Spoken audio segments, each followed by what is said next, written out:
Some of the most popular game studios that exist today regularly have series that define their work in the industry. As they've worked to perfect their biggest games, it seems like every new iteration of a game in a series is not just the newest game in the lineup, but one that pushes the limits of the series in creativity, breadth, and gameplay. Games are always pushing to be bigger and better than ever before, especially to keep up with the advancement of gaming technology. But with the industry standard for the most successful games in the world now being massive gaming experiences where things like open world is the norm and 200-hour experiences are promised, is the zenith for some of the most successful game series in sight? How do these studios push to surpass themselves in a way that makes sense for them, their games, and their audience? What's up everyone, welcome back to my channel. My name is Anna, I'm a variety gamer who's been gaming for well over 20 years. I'm actually recording this right after watching the Switch 2 Direct this morning. I would love to know what you guys thought about that Direct. I think it was like a solid 7 or 8 out of 10 for me. I didn't think it met the caliber of the Switch 1 conference, but there were still some really exciting titles like Kirby Air Riders. But anyways, for the topic of this video,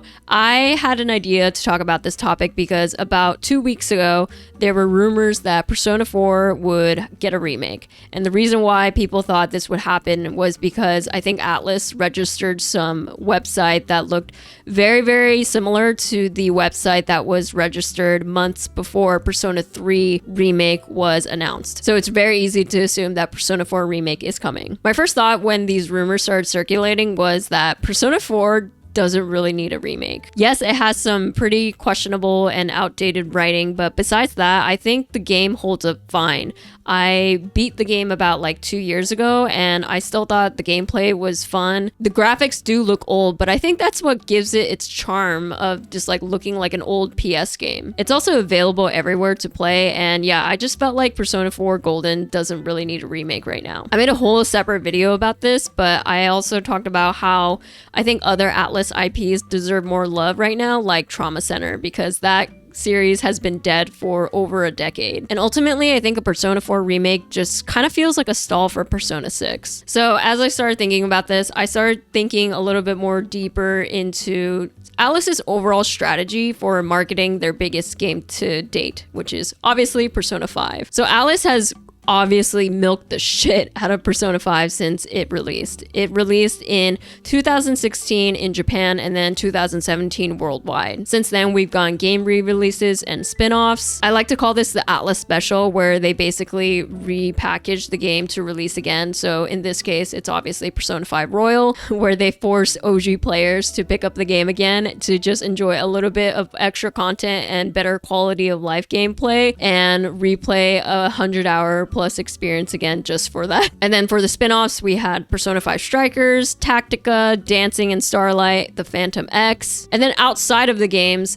Atlus has commercialized the heck out of Persona 5. They've done collaborations with other games, and actually I was doing research on this and I didn't know that Persona 5 has like a mobile game curse where a bunch of games that they collaborate with eventually end up dying, which is kind of sad but also funny at the same time. They've had an anime, they've done apparel collabs, they've done food collabs, they've done a collaboration with the Japanese subway system, they've done an airline collab. So this is overall Atlus's strategy for following up their magnum opus. And when I say magnum opus in this video, I don't necessarily mean like best game as in enjoyment wise, because I think that's a little bit too subjective, but I do mean like the most important and culturally impactful game for the studio. In summary, Atlus said, we made this incredible game and we're gonna get our money's worth for the next 10 years out of Persona 5. At the same time, we're going to remake old Persona games, we're going to make new games with a similar formula like Metaphor Fantasio, and then make spin-offs within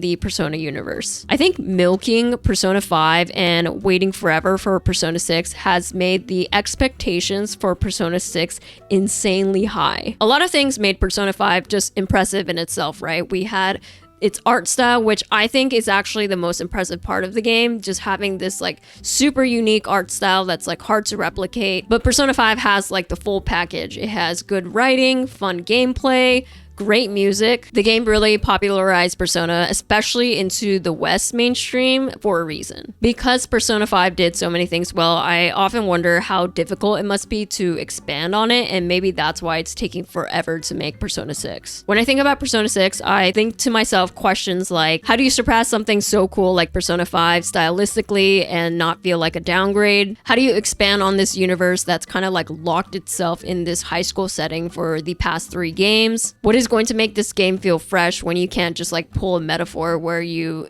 introduce an entirely new universe using the same gameplay formula? This strategy of following up Atlus's magnum opus is obviously unique to Atlus itself and made me start thinking, how do others approach this situation? How do studios and dev teams succeed their best game yet? The games that made me immediately think that they are going to have a challenge with this are Zelda Breath of the Wild and Tears of the Kingdom. In my opinion, Nintendo's Zelda formula is so rigid that they kind of shoot themselves in the foot with it. There are things that have to happen in the Zelda games, right? There's obviously Link and Zelda, some iteration of Ganon, there's other characters like the Gorons and the Zora, there's repeat locations sprinkled throughout Hyrule like Faron. This makes it so expanding upon the Zelda universe is a lot harder than obviously like a Persona, but even like Mario. So Breath of the Wild introduced open world Zelda, which is the most expansive version of Hyrule yet, and it's hard to backtrack from this. Tears of the Kingdom was, if you really simplify it, a better version of Breath of the Wild. It added 2 new layers and there's more things to do and explore, but the fundamental gameplay of Breath of the Wild was carried over into Tears of the Kingdom. This is why Tears of the Kingdom was criticized to be like a DLC for Breath of the Wild as a joke, because there weren't huge changes in the gameplay,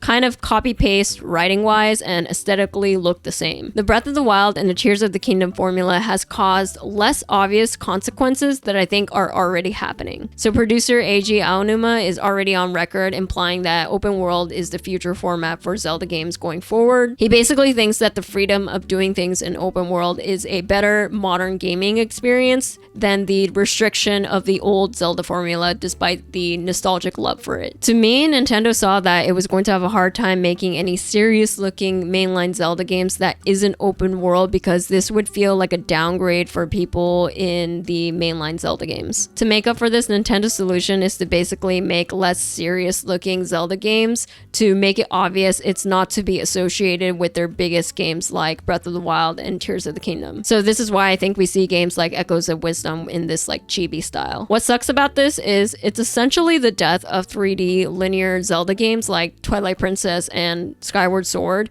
games where Link looks like Breath of the Wild Link doesn't exist outside of open world. And I'm obviously not talking about the Zelda spin-off games. Actually, I was hoping to be proven wrong on all of this after watching the Switch 2 Direct this morning, but they only ended up announcing a Hyrule Warriors spin-off from Tears of the Kingdom, which I think was pretty predictable. Since Nintendo used their one-time card to make Breath of the Wild 2, I have to wonder what the next big Zelda game will look like, especially with the Switch 2. How are they going to creatively expand to avoid making Breath of the Wild 3? How will they iterate on this formula to prevent it going stale? Will they ever release non-chibi, non-open world Zelda games that aren't ports or remakes again? I think Nintendo's situation is obviously like a first world problem of like, oh yeah, how do we succeed this insanely successful and popular game in the series? But I can't help but wonder what the future of Zelda looks like thinking about it in this way, and more generally, if this is a consequence of making open world games not only for Nintendo, but other studios and publishers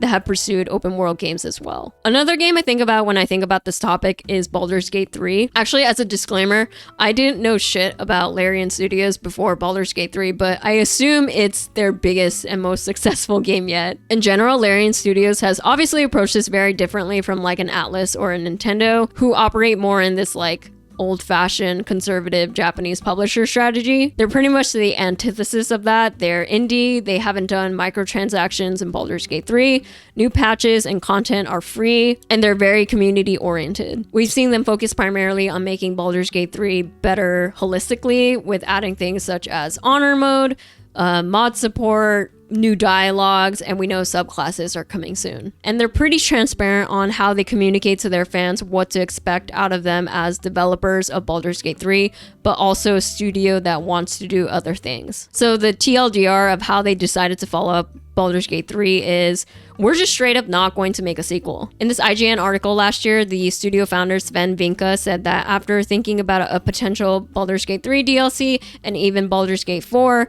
they decided not to pursue it because it's done in their eyes. So he says, I came back and I told the team, we're not going to do it. We're going to shift around and we're going to start doing these other things that we talked about that we plan on doing before we started on Baldur's Gate 3.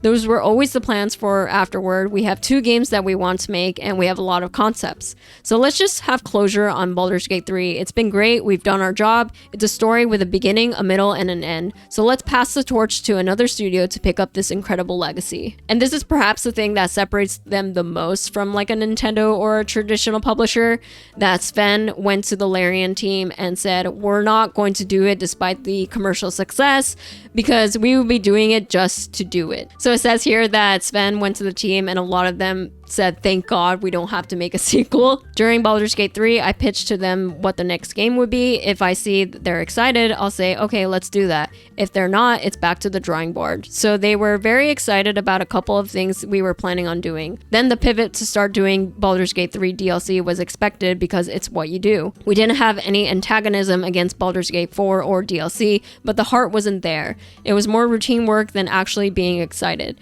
Now we have excitement back in the room, and that's a big important thing. So they ended up giving back the license for D&D, so maybe some other studio can make a sequel. In summary, I think it's really interesting how starkly different Larian Studios' approach is compared to the other previous examples I gave, but I think their decision is nonetheless very respectable. I think their strategy can be summed up to, hey, let's not be obligated to do DLCs or spin-offs or make a sequel bigger and better if our heart's not in it. Instead, we can rely on the success that Baldur's Gate 3 gave us and the strong reputation it gave us to believe that that'll give us the support we need for when we make our next entirely new set of games. We'll have a fresh start and a fresh mind to create new things, and we're prioritizing our team to continue to passionately create games rather than feel like we need to continue the series. In conclusion, I don't think there's a wrong or right answer when it comes to following up your best work, as we've seen through discussing some of these games. Inevitably though, there's going to be a lot of high expectations for how you follow up your magnum opus in the gaming industry. And the more I thought about this, the more factors I realized come into play that these studios need to balance. Like how to creatively expand when it feels like you've reached the peak, sequels and the continuity of your best work, and or whether to continue that work at all. So that's pretty much all I had to say on this topic. What do you guys think about some of the games I discussed and how to follow up those games? Of course, I would love to hear your guys' input on today's topic, whether it's talking about the games I just discussed or completely different games that come to your mind regarding this topic. I would just love to read through them. And often these comments do inspire a lot of my future videos, so please, I encourage you to leave whatever opinions in the comments below. So that's pretty much it for this video. Thank you guys so much for watching, and I will see you in the next one.